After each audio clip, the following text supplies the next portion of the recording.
שלום רב לגולשי שוונג. בסרטון הזה אני אציג כיצד לאתר את אישור ההרשמה לאחד האירועים שנרשמתם אליהם ולהדפיסו בכדי להציגו בעת הגעה לאירוע.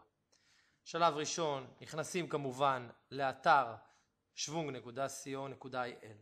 הגענו לעמוד הבית של שוונג, בצד ימין גוללים את התפריט למטה עד שמגיעים לרשימות משתתפים.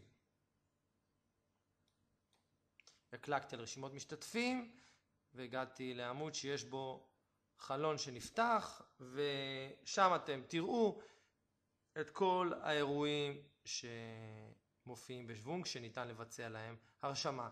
לצורך העניין אני נרשמתי למרוץ חולון, ובכדי למצוא את אישור ההרשמה שלי אני בוחר באחת מהאופציות פה, שם משפחה או שם פרטי או מספר הזמנה או כתובת דואר אלקטרוני שאיתה נרשמתי לאירוע, ובזה אני אבחר, אני מקליד את הדואר האלקטרוני שלי שאיתו נרשמתי לאירוע, והנה ההרשמה שלי מופיעה פה, כאשר בסטטוס אני מופיע משולם.